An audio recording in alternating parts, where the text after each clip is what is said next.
What I'd like to start out with is to ask you, can you talk about what makes the community college model so special to you and why you think it's important? So from my standpoint, obviously, you know that I have grown up in this system, right? The community college system. And it's important to me. It was initially important to me because it opened doors. So the open access model is very attractive. I'm a community college graduate. I don't know if I'd be here today if it wasn't for the community college. I think it continues to be an important component of higher education. From the standpoint, there's still an access component, but there's a tremendous opportunity for retraining. And in the world that we live in today, it is so important that there are opportunities for people to explore new careers as older careers sort of start to shrink. So I really do think that whole mission continues to be of value nationally. I also find that at times we are a first choice, and at other times we may be what I'll term and then I'll define as a last choice. So perhaps folks have gone away to college and never completed a degree. Coming back to the community college later in life for a lot of people seems like a safe new re-entry point. And what we find is a lot of our older students appreciate the community nature of a community college. Can you talk about the expanded opportunities for women in today's higher ed IT environments? And what are the challenges still ahead?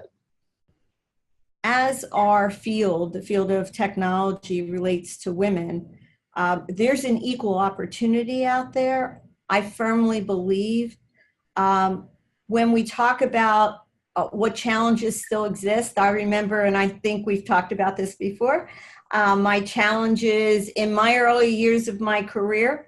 I think that in some cases we still have challenges around, depending on the environment, the culture of an organization, women really having opportunities to get to those leadership positions. I think we're making great inroads. I think on the other hand, I have to say that I see this in my own experience with my own team. And my team of IT professionals is split just about 50-50. But there is much more energy and confidence with men in wanting to accelerate into leadership positions, and with women a little bit less, what I would say is less confident, not less capable by any means, but less confident or feeling more obliged or obligated to sort of juggle a lot of balls around, family, children, aging parents, spouse, right? Cooking, cleaning, all of those things. I think it's harder for some women to sort of say, I have a responsibility here, but how do I also follow what my passion is? Mm-hmm. So could you address those starting out in our field, aspiring to become a leader much like yourself? What sort of advice would you give someone starting out? And maybe weaving into that, talk about some of the skills needed now versus 15 years ago when we were building everything ourselves. I mean, what are some of the skills needed, and what is some of the advice you would have for a younger generation? Regarding what skills are needed for the IT professions of today, I mean, the obvious ones are technical, right? But that doesn't get us anywhere anymore. I mean, technical is not enough. There probably are still jobs out there where you can sort of sit in your own cube or in a corner or in your home office and speak to no one. But I think they're few and far between. I think when I started in the field, you know, it was sort of, okay, fine, build a registration system, great. Okay, so I went through a manual registration system as a student. So I'm going to build that registration system based on my personal experience. I think that's sort of how we developed in, 30, 40 years ago. I think today it's all about, first, who's your customer, right? So it's the student. So there's number one. What is their expectation? What is the current technologies that they are very comfortable with? And what are their expectations as far as how services are going to be delivered? So first, you need input from the folks who are going to use it. And secondly, you really need to also take the lead from the experts in the field, which certainly are not the technologists any longer, but they are the end user departments and the experts in those departments. So skill set, I already said technical, probably equally as important and maybe more so is really the ability to build relationships with the end user community, to be a strong collaborator, to be a good listener.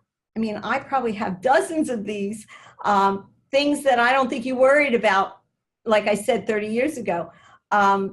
So it really is about delivering what people are asking for instead of dictating or telling or putting on someone's desk, here's the tool, change your processes and use it. Now it's more about, first, what does the student want?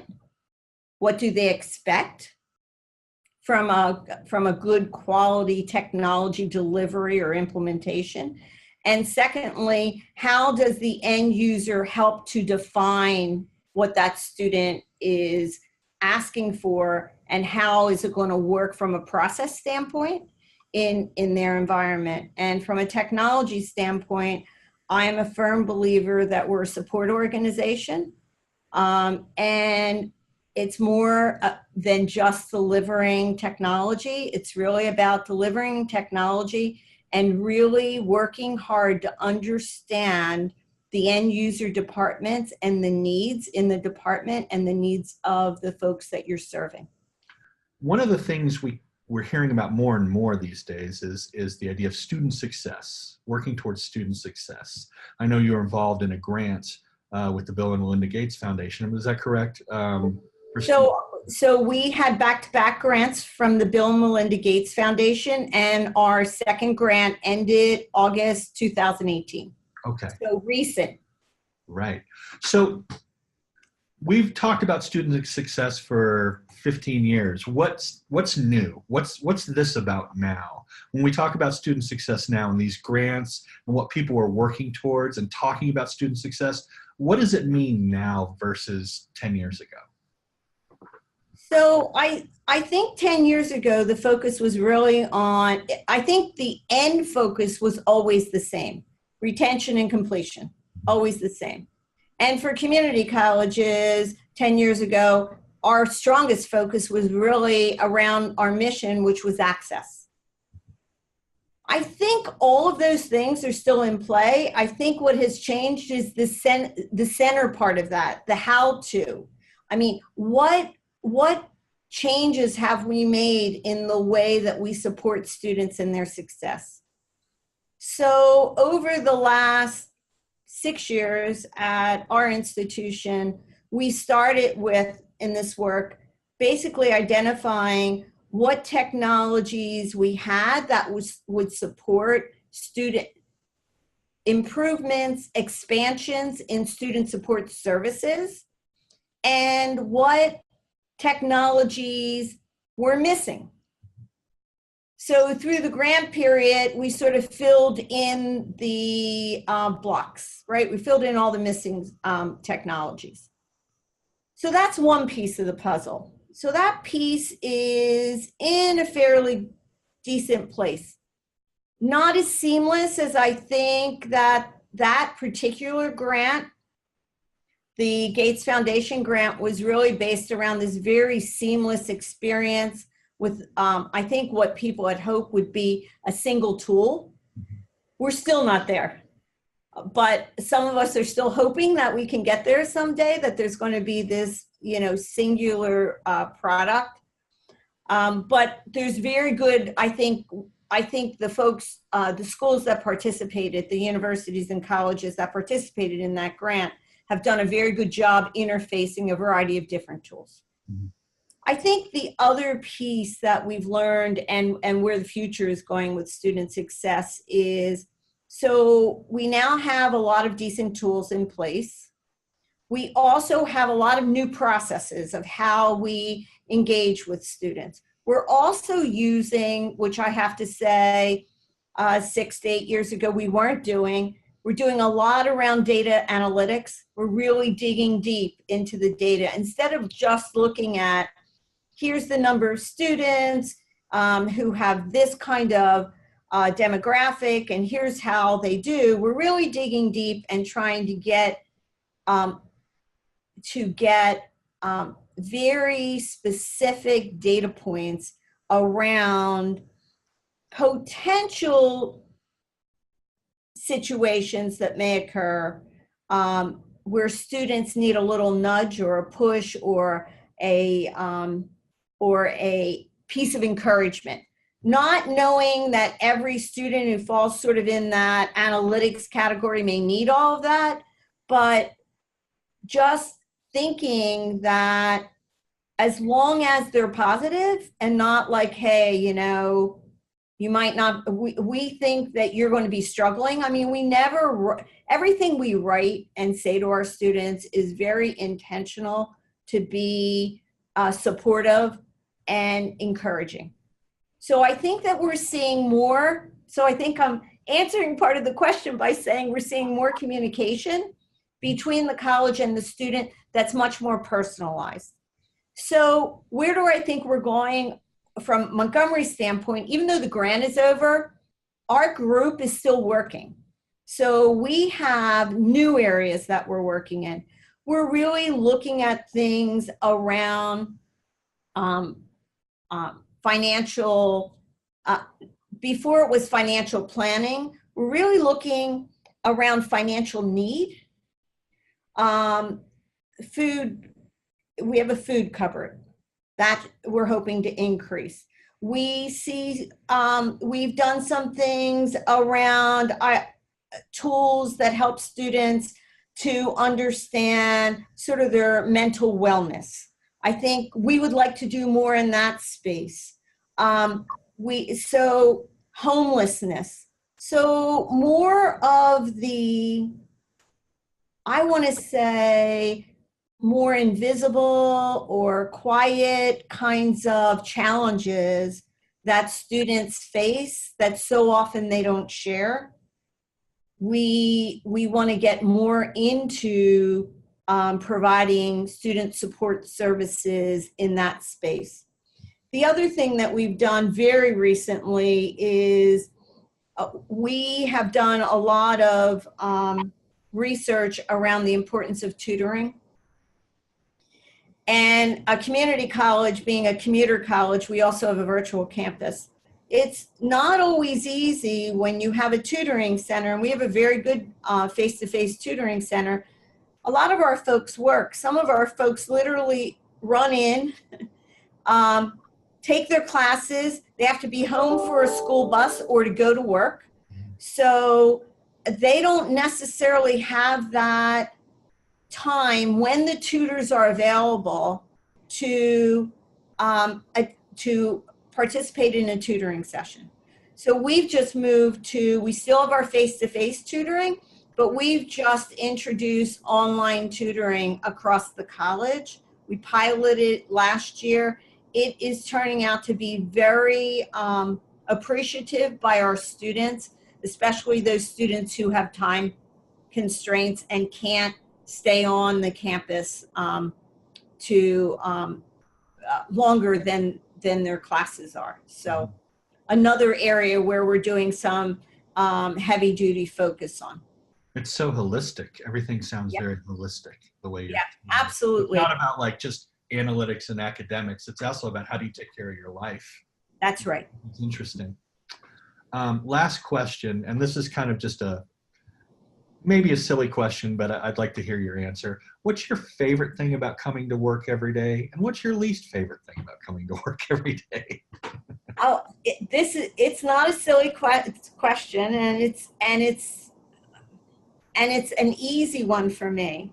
One, I have had a very fortunate career, and I would be not telling the truth if I said everything was always rosy.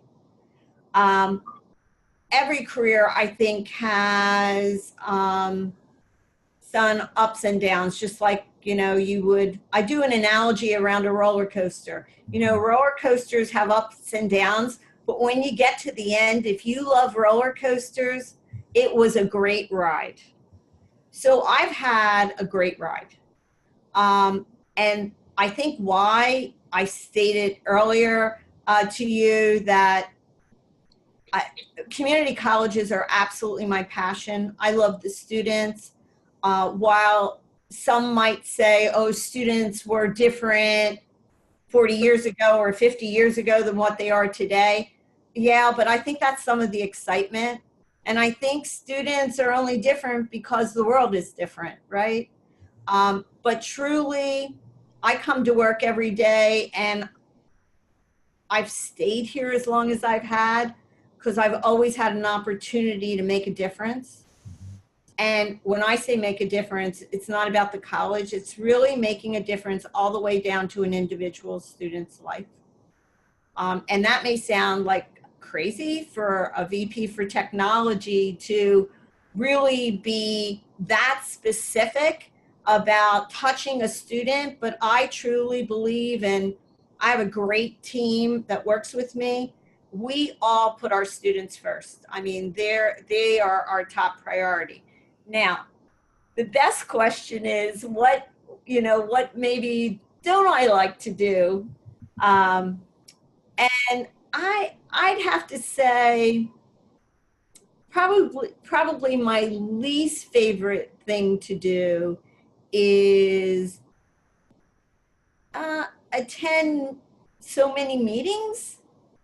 A lot of meetings once you get up to the leadership level. And if there was some way to sort of, I'd love it if we could have like 15-minute meetings and then the meeting would be over. And what you didn't cover in 15 minutes, oh, well, it didn't get covered and you would move on.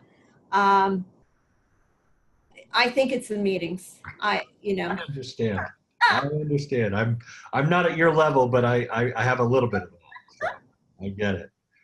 Well, Celeste, congratulations on the award, and thank you so much for talking with me. I have to tell you, and this is with the most sincerity, when I found out, I don't even know if I could express it. I was so touched and overwhelmed. And when I realized the people throughout my life who came forward and sent letters, I mean, it was overwhelming.